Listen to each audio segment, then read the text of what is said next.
Hello दोस्तों, कैसे हैं आप। एक बार फिर से आपका स्वागत है हमारे YouTube चैनल GK अड्डा 360 में।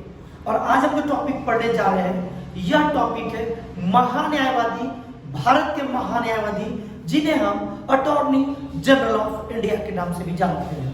दोस्तों, फिर से मैं कहूंगा कि आप अभी लाइक ना करें, सब्सक्राइब ना करें, लेकिन मेरे भाई जब आपको लगेगा कि यह वीडियो मेरे लिए वाकई में बहुत इंपॉर्टेंट रहा, तो प्लीज मेरे लिए, मेरे हेल्प के लिए आप लाइक कर लीजिएगा, सब्सक्राइब भी कर लीजिएगा और जितना अधिक से अधिक हो आप इसे शेयर भी कीजिएगा। मैं एक चीज बता दूं कि एक्चुअली अभी मेरी थोड़ी तबीयत नहीं ठीक है, जिसकी वजह से मैंने नागरिकता के बाद का कोई लगातार सीरीज नहीं बनाया है। अभी छोटे छोटे टॉपिक को डिस्कस कर रहे हैं। जब मेरी तबीयत थोड़ी अच्छी हो जाएगी तो मैं फिर से इस सीरीज में, पॉलिटिक्स सीरीज में चलेंगे। आइए शुरू करते हैं भारत के महान्यायवादी। आपको पता होना चाहिए कि भारत के महान्यायवादी का जिक्र हमारे संविधान के अनुच्छेद 76 में 76 में है और यह पद हमारे भारत में, स्वतंत्र भारत में 1950 ईस्वी में अस्तित्व में आया। तो अगर आप बात कर लेते हैं कि किस अनुच्छेद में डिस्कशन है भारत के महान्यायवादी के बारे में, तो यह अनुच्छेद 76 और कब यह अस्तित्व में आया, तो 1950 ईस्वी में। अब हम बात कर लेते हैं कि आखिर भारत के जो महान्यायवादी होते हैं, जो एजी होते हैं, वह क्या होते हैं। तो भारत के जो महान्यायवादी होते हैं वो भारत के सर्वोच्च विधिक अधिकारी होते हैं, भारत सरकार के चीफ एडवाइजरी होते हैं, राष्ट्रपति के भी चीफ एडवाइजरी होते हैं। और एक चीज बहुत ही इंपॉर्टेंट है, आप याद करेंगे जो मैंने जो लिखी है कि सुप्रीम कोर्ट में, उच्चतम न्यायालय में भारत सरकार के प्रमुख वकील भी होते हैं। अगर आपसे एग्जाम में पूछ लिया जाए कि बताइए भारत सरकार की तरफ से सुप्रीम कोर्ट में चीफ वकील, एडवोकेट कौन होते हैं, तो वो होते हैं कौन, महान्यायवादी। अब हम बात कर लेते हैं योग्यता कि क्या योग्यता होनी चाहिए महान्यायवादी बनने के लिए। तो वही योग्यता होनी चाहिए जो योग्यता सुप्रीम कोर्ट में एक जज बनने के लिए होती है। और अब बात करेंगे कि सर बताइए कि क्या योग्यता होती है एक सुप्रीम कोर्ट में जज बनने के लिए, तो इसका हम डिस्कशन करेंगे सुप्रीम कोर्ट के सीरीज में। अभी आप याद करना चाहते हैं तो याद कर ले, योग्यता वही योग्यता चाहिए क्या, जो योग्यता सुप्रीम कोर्ट में क्या जज बनने के लिए होना चाहिए, वही योग्यता चाहिए।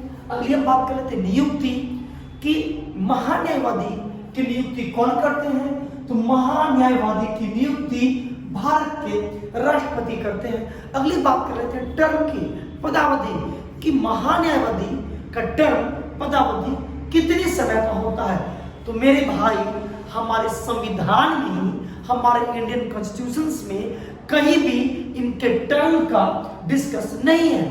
तो किस पे डिपेंड करता है, इनका जो टर्म है वह राष्ट्रपति के ऊपर डिपेंड करता है, अर्थात राष्ट्रपति के मर्जी के ऊपर। अगर आप एक शब्द में याद करना चाहें तो आप यह कहिए कि इनका टर्म, इनका पदावधि निश्चित नहीं है। पदावधि क्या है, निश्चित नहीं है। ऐसा क्यों, क्योंकि महान्यायवादी राष्ट्रपति के पद पर्यंत अपने पद को धारण करते हैं, राष्ट्रपति कभी भी इनको पद से हटा सकते हैं। अब हम बात करते हैं कार्यकाल की समाप्ति कि एक महान्यायवादी की कार्यकाल की समाप्ति कैसे होगी। तो महान्यायवादी जो होते हैं, अटॉर्नी जनरल होते हैं भारत के, उनकी कार्यकाल की समाप्ति 3 तरीकों से हो सकती है। पहला, जब वो खुद से त्याग पत्र राष्ट्रपति को सौंप दे तो यह पद खाली हो जाएगा। दूसरा, राष्ट्रपति के द्वारा कभी भी उन्हें हटाया जा सकता है। और तीसरा जो बहुत ही इंपॉर्टेंट है, आप हमेशा जब भी वीडियो को देखें तो पेन और एक पेज रख ले। आपको लगता है कि यह टॉपिक बहुत इंपॉर्टेंट है, उस इंपॉर्टेंट टॉपिक को आप अपने पेज में नोट कर लें। तीसरा जो है, यदि सरकार भंग होती है तो इनका कार्यकाल की भी समाप्ति हो जाती है। तो आइए लिख लेते हैं। सबसे पहले कार्यकाल की समाप्ति मैंने आपको क्या बताया कि त्याग पत्र खुद से स्वेच्छा से त्याग पत्र देंगे। किनको संबोधित करके? तो राष्ट्रपति महोदय को। दूसरा कैसे हटा सकते हैं, कैसे समाप्ति होगी? तो राष्ट्रपति के द्वारा। अगर राष्ट्रपति चाहे तो इनके पद से कभी भी इन्हें हटा सकते हैं। और तीसरी जो बहुत ही इंपॉर्टेंट है, मैंने क्या बताया, सरकार का भंग, यानी सरकार भंग होने पर, सरकार भंग होते ही महान्यायवादी का पद खाली हो जाएगा। अब हम बात कर लेते हैं अधिकार का। क्या अधिकार है? बहुत ही इंपॉर्टेंट है और एग्जाम में यही तो पूछा जाता है, अधिकार क्या है? तो मैंने आपको बताया शुरू में कि यह सर्वोच्च, भारत के सर्वोच्च कानूनी अधिकारी होते हैं। अतः ये किसी भी न्यायालय में, भारतीय क्षेत्र के किसी भी न्यायालय में सुनवाई का अधिकार है।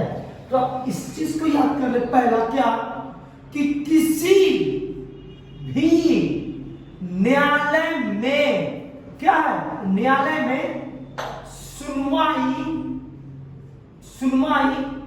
करने का अधिकार। क्या है? सुनवाई करने का अधिकार, पहला। दूसरा, यह बहुत ही इंपॉर्टेंट है और यही है आर्टिकल 88। अगर आपको अनुच्छेद 88 समझना है तो आप इसी से समझ सकते हैं। यानी महान्यायवादी सदन के, हमारे संसद के दोनों सदन में भाग ले सकते हैं, संसद के दोनों सदन में बोल सकते हैं।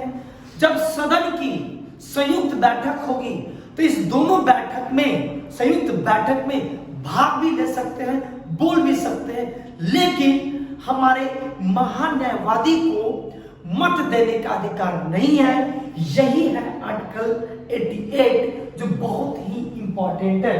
तो दूसरे अधिकार को अगर आप जानना चाहें तो क्या सकते हैं? क्या कि किसी, मतलब कह सकते हैं क्या, संसद के सदन में भाग लेने का अधिकार, आप याद करेंगे, भाग लेने का अधिकार, बोलने का अधिकार। और एक चीज आप और याद कर ले, भाग भी ले सकते हैं, बोल भी सकते हैं। ज्वाइंट सिटिंग होगी वहां पे भी ये बोल सकते हैं। लेकिन आप इस बात को याद कर ले कि यह कभी भी मत नहीं दे सकते हैं, जो बहुत ही इंपॉर्टेंट है। तो यह दो अधिकार इनके बहुत ही इंपॉर्टेंट है, आप इसे याद करें। चलिए अगर हम बात कर लेते हैं कार्य की, कि आखिर इनका कार्य क्या होता है, महान्यायवादी का क्या कार्य है भारत में। तो यह जो चीज आप ऊपर में जो देख रहे हैं, जो आपने, मैंने लिखा है कि सर्वोच्च कानूनी अधिकारी होते हैं, भारत सरकार के चीफ एडवाइजरी होते हैं, राष्ट्रपति के चीफ एडवाइजरी होते हैं, या भारत सरकार की तरफ से चीफ एडवोकेट होते हैं सुप्रीम कोर्ट में। यही तो उनका कार्य है, या रिप्रेजेंटेटिव का वर्क करते हैं। किसी भी कानूनी मामले में या संवैधानिक मामले में, कानून विधिक मामले में यह सलाह देते हैं। यही इनका प्रमुख कार्य है। तो उम्मीद करते हैं यह चीज आपको समझ में आ चुका होगा। अगर फिर से अगर आप समझना चाहते हैं तो आर्टिकल मैं एक बार अलग से लिख देता हूं, आप आर्टिकल के माध्यम से समझें।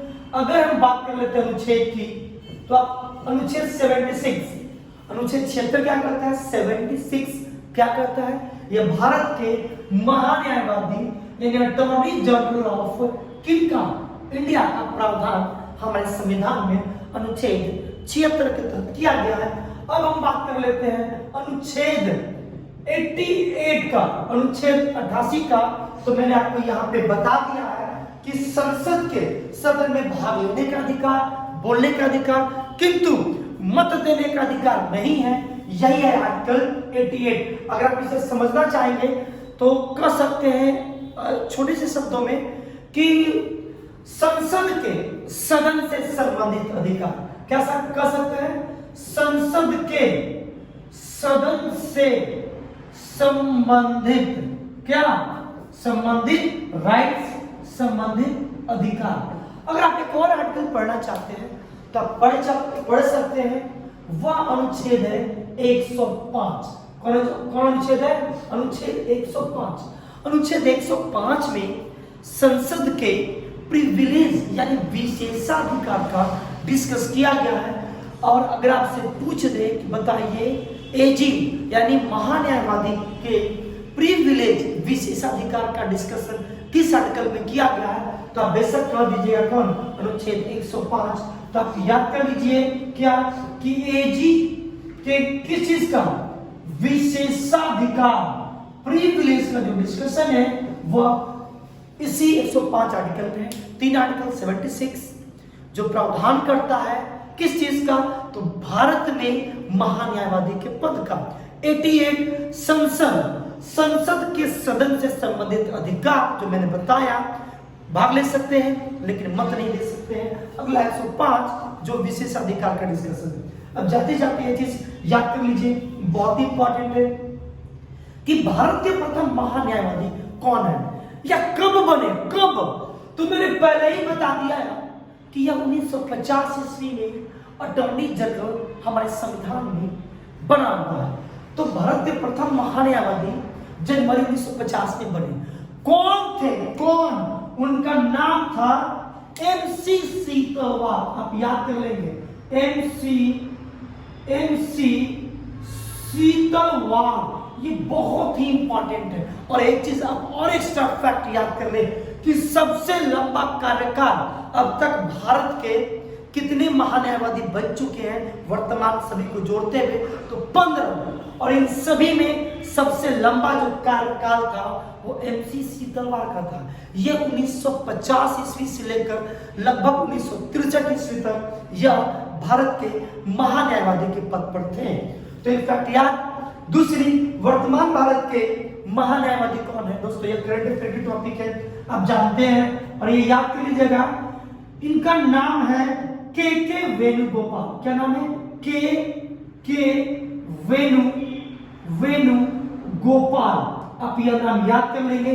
अगर आपसे पूछा जाए कि कैमा है, कैमा, तो ये 15th है, ये क्या है 15।